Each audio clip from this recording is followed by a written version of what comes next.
Alléluia, Alléluia. Tu es béni, Père, Seigneur du ciel et de la terre. Tu as révélé aux tout petits les mystères du royaume. Alléluia. Le Seigneur soit avec vous.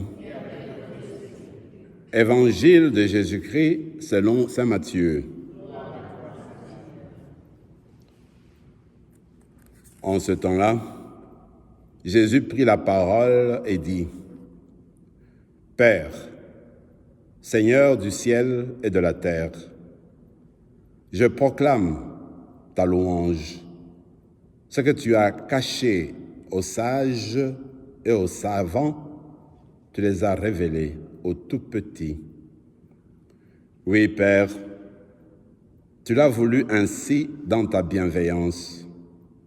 Tout m'a été remis par mon Père. Personne ne connaît le Fils sinon le Père.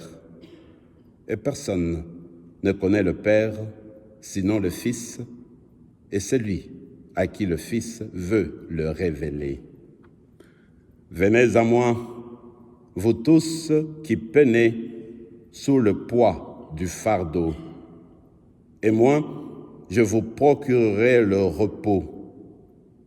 Prenez sur vous mon joug, devenez mes disciples, car je suis doux et humble de cœur, et vous trouverez le repos dans votre âme.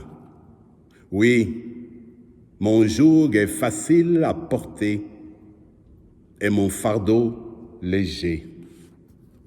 Acclamons la parole de Dieu.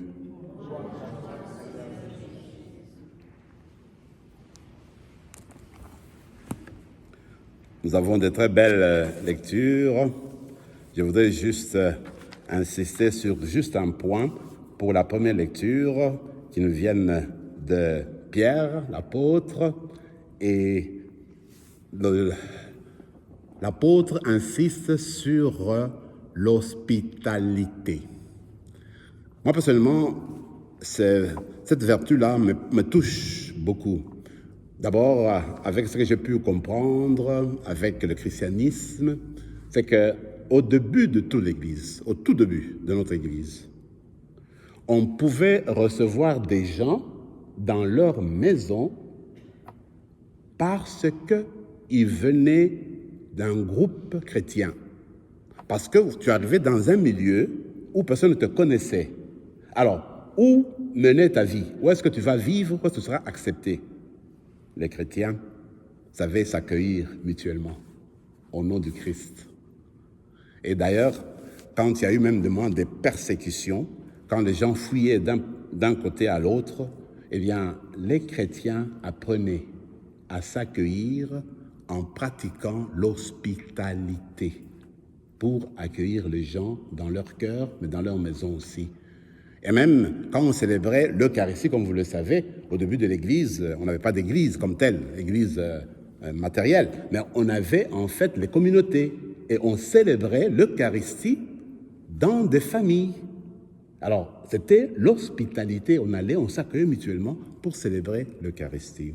Alors moi, je me dis en fait, comme chrétiens, chrétiennes, eh bien, nous sommes invités à pratiquer continuellement l'hospitalité. Moi, je me dis une chose, même si tu ne reçois des gens dans ton cœur, dans ton maison ou ailleurs, on peut toujours saluer une personne à côté de toi. Et on peut le faire dans notre cœur. Tu peux accueillir une personne dans toi, dans ton cœur. Même si tu ne connais pas bien la personne, tu la vois à l'église, tu peux prier pour la personne, mais tu fais l'hospitalité en l'accueillant en toi et en faisant de cette personne-là ta sœur, ton frère. C'est ça l'hospitalité chrétienne qu'on peut vivre encore aujourd'hui. L'évangile d'aujourd'hui a été choisi pour la fête de Saint André, et frère André, si vous voulez. Et puis, en fait, il y a beaucoup de choses à dire. Vous savez que lui-même, frère André, est décédé un jour, le 6 le 6 janvier. J'espère que vous êtes au courant. Et puis, c'était un jour de l'épiphanie, évidemment. Alors, lui, il a vécu dans la simplicité, on le sait très bien. Et puis, quand les gens allaient chez lui, il ne disait jamais que les prodiges, les guérisons, les transformations que les gens vivaient venaient directement de lui. Je lui dis, écoutez, c'est Saint Joseph qui fait ça, c'est pas moi du tout. Donc, il avait une certaine simplicité. Alors, lui qui ne voulait pas de manifestations, qui acceptait des gens très simplement, le jour où il est décédé, on raconte que c'était en 1937, eh bien, il y a eu 1 million de visiteurs, venant évidemment du Canada, en venant des États-Unis, et d'autres sont venus de l'Europe, pour le frère André, pour sa simplicité. Alors moi, je dis, une chose qu'on peut retenir de lui, c'est sa miséricorde. Il accueillait toutes les personnes, il avait l'hospitalité dans son cœur. Il acceptait toutes les personnes qui allaient le voir. Et puis, il ne regardait pas l'origine des personnes. Il le faisait au nom du Christ lui-même, au nom de l'amour de Dieu. C'est pourquoi, justement, dans l'évangile d'aujourd'hui, on dit, écoutez, lui là, on peut le considérer comme parmi les petits. Et parmi les petits, on aurait pu croire que dans la congrégation, on pouvait avoir quelqu'un de plus solide, quelque part bien connu, qui donnait cours dans les écoles des frères à ce moment-là. Mais non, c'était quelqu'un qui était à la porte, qui était portière, qui était à la porte tous les jours, qui acceptait les gens simplement. Et puis on le sait, normalement les gens qui sont à la porte, généralement des portières, eh bien, on sait que, bien, ils n'ont pas eu vraiment des études solides comme telles. Ça, on le sait, c'est pas caché. Alors, lui là, dans sa simplicité, il a accueilli la parole de Dieu, il a accueilli tout le monde qui venait à la porte pour rendre service. Quelle est notre porte? C'est la porte de nos cœurs, c'est la porte de nos vies. Pour entrer en communication avec des personnes autour de nous, nous devons apprendre à ouvrir la porte de notre cœur, comme frère André, qui acceptait tout le monde au-devant de lui pour justement leur montrer la voie qui conduit vers le Père. Moi, personnellement, j'ai entendu beaucoup de cas sur notre frère André. Et puis, moi, j'ai connu une personne qui est déjà décédée, mais ça fait longtemps que j'avais fait sa connaissance. À ce moment-là, il avait 90 ans. Et puis, la personne me disait que lui, là, il était un miraculé du frère André. Parce que quand lui est né, eh bien, il ne pouvait pas voir. Il est né tout petit, comme tout le monde. Il ne pouvait pas voir les personnes. C'est comme s'il était, n'est-ce pas, aveugle. Sa mère te dit non, on va faire quelque chose. Ils vivaient loin. Ils ont fait tout pour aller chez le frère André.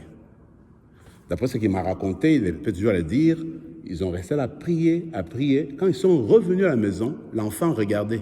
Il pouvait lire, il pouvait voir. Il se considère toujours, partout où il partait, pour tout c'était un moyen de témoignage pour lui. Un autre cas que j'ai connu ici au Canada, ceci n'est pas trop proche de frère André comme tel, mais c'est vraiment l'oratoire Saint-Joseph.